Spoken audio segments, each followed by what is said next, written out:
네, 반갑습니다. 물리치료사입니다.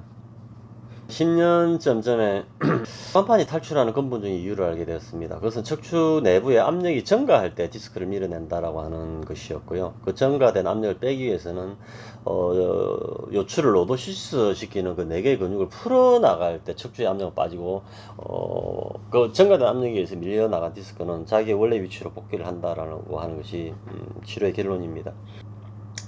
그때 내가 느끼는 이러한 이야기들을 우리 임상쌤들하고 이야기를 해보면, 그 당시에 내 친구들은 다 실장급들이었으니까 저와 대화가 안 되는 상황이 발생을 했던 것이었습니다. 그래서 이게 치료를 바라보는 관점이 다르구나 라는 것을 알게 되었어요.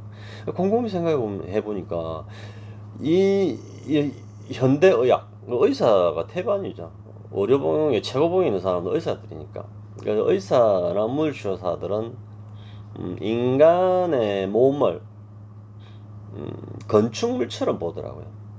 심지어는 뼈의 움직임을 쇳덩어리처럼 보는 데서 모든 오류가 발생을 하게 되고, 그렇게 건축물과 쇳덩어리 또 기계를 만지듯이 인체를 치료를 하다 보니까 치료가 실패를 거듭을 한다라는 것을 발견을 하게 된 것이었습니다. 그래서 그래요. 어떤 사람은 이렇게 치료하면 된다 그러고 어떤 사람은 저렇게 치료하면 된다라고 하고 많은 이야기들을 하죠. 의사들은 주사로 하면 된다고, 한 의사는 침으로 하면 된다 그러고, 어떤 사람은 뭐 염증 때문이라고 뭐 별일 이야기들 다 하는데, 그러한 치료들이 맞지 않다라고 저는 계속 이야기를 하는데요. 그러한 치료들과 제가 하는 이 건사슬리안술의 치료의 가장 큰 차이점이 뭐냐라고 한다면은 차이가 있어야 되는데, 그걸 곰곰이 고민을 해봤는데요. 그 화두는 치료가 뭔가에 대한 제 스스로에게 던진 질문이었습니다. 여러분들은 치료가 뭐라고 생각하세요? 이 질문을 던진다면 어느 누구도 정확하게 답을 하지를 못합니다. 요통이 뭐냐라고 물었을 때 또한 요통에 대해서 정리를 잘 못한다라고 이야기를 했잖아요. 허리가 아픈 것이 요통이다라고 생각하지만, 요통을 다시 질환별로 분류를 해 나갔을 때 그것이 요통이냐라고 했을 때 그 요통이 아니라 그 질환을 이야기하는 경향들이 있는데요. 자, 치료라는 것은 저는 그렇게 생각했습니다. 그래서 치료가 무엇이냐 했을 때 굉장히 좀 막연한 겁니다. 사실은 뭐 치료라는 게 뭐지? 자, 하나 예를 들어볼까요?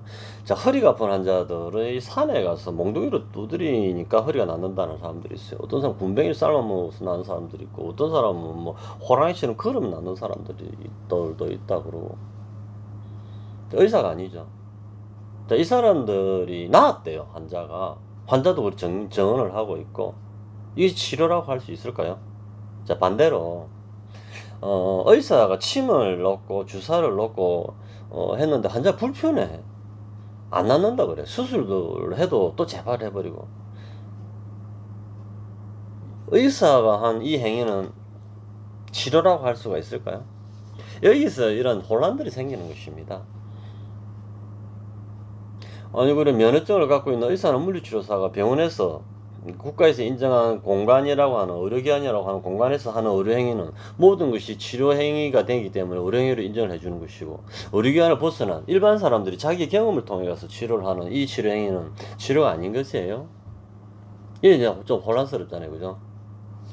어떤 사람은 뭐 오줌을 삶아 먹고도 뭐 나았다는 사람들도 있고, 어떤 산에 가서 뭐 등을 퉁퉁 치가지고 나는 사람들도 있고, 어떤 거꾸리 매달아 나는 사람도 있고, 어떤 사람은 뭐 구슬에가 낫는 사람들도 있고, 뭐 그죠? 이런 것과 의료기관에서 하는 이 의료행위 치료가 둘 다 치료냐, 아니면 둘 다 치료 아니냐, 아니면 병원에서 하는 것만 치료고 이 사람은 치료 아니냐, 이 논란의 여지가 있는 거야. 그리고 그 둘은 치료일 수도 있고 치료가 아닐 수도 있는 거예요. 그 둘의 치료가 되려면 전제 조건이 필요한 거야.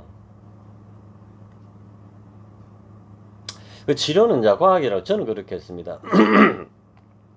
나의 행위가 치료 행위인가라는 화두를 저에게 던졌을 때 치료가 뭘까라고 하는 그 질문에 대한 답은 굉장히 추상적이었어요. 어떻게 말을 해야 될지 모르겠더라고요.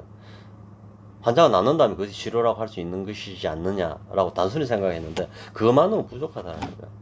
그래서 치료가 과학인가로 한번 물어본 것입니다. 과학이죠, 당연히. 과학적이지 않으면은 과학적인 행위를 하는 것이 의료행위니까 우리가 코비드19로 인해서 백신이 개발이 됐어요. 세계 업체에서. 그래서 전국적으로 그 약을 복용하는 거야. 어떤 근거에서 약을 복용시키는 거예요, 환자에게? 아니, 백신을 투입하는 거야. 어떤 사람 죽어버리기도 하고, 어떤 사람 마비가 되고, 이런 부작용이 나타나는데, 어떤 사람 다시 재감염 되기도 하고, 어떤 이유에 의해서 미국 FDA에서는 그것을 약으로 백신으로 인정을 했고, 그 전 국민, 전 세계인들에게 백신을 투입해도 된다라고 허가를 했으며, 대한민국 식약처에서는 어떠한 근거로 그 백신이 세계 회사에서 개발된 그 백신을 인간의 몸에, 대한민국 국민의 몸에 투입해도 된다라고 대통령은 어떤 근거에 의해서 그 명령을 내린 것입니까?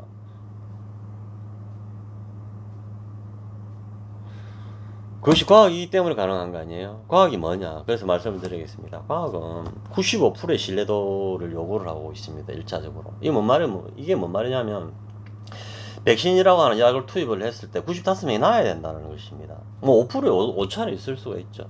그래서 5%의 오차 때문에 사람들이 백신에 대한 부작용하면 유튜브에 뭐 올리고 의사라는 사람이 나와 떠들고 해서 불안감을 굉장히 조장한 사람들 있잖아요. 맞기 싫으면 안 맞는 것입니다. 대한민국 자유국가니까. 저는 국가가 맞으라고 해서 제 1차로 맞았습니다. 3차까지. 국가가 맞아라는데, 국가가 인정한다는데, 미국 FDA에서 인정했고, 우리나라 식약처에서 인정했고, 그래서 대통령이 명령을 내렸는데, 믿고 가는 것이지. 그걸 물론 내가 그 5%의 확률을 들 수도 있지만, 저는 믿었던 것입니다. 그 100% 완벽하지는 않는 것이니까.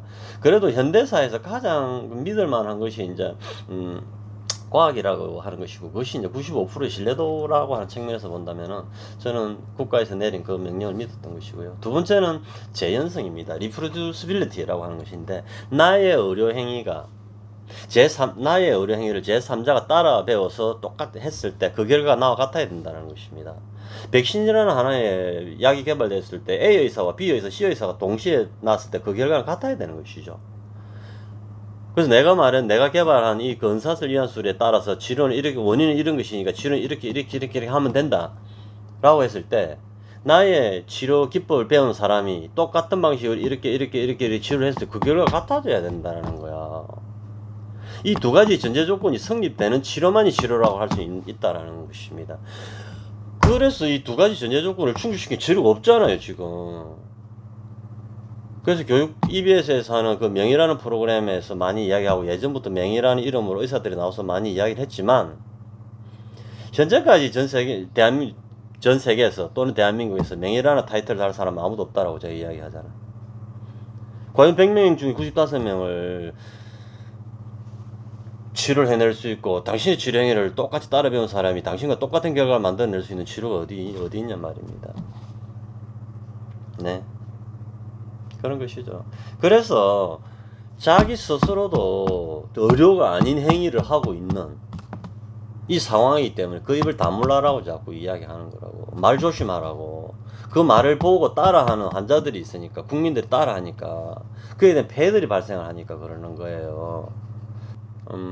과학적 근거에 거하지 않고 나의 임상 경험을 통해서 배운 지식들이 있습니다, 사실은. 그래서 한의학에서 많이 이야기하는 비방이라고 하는 것인데, 이것은 나만 할 줄 아는 것이야 라고 하는 것 또한 치료가 아니다라는 것입니다. 그 당사자가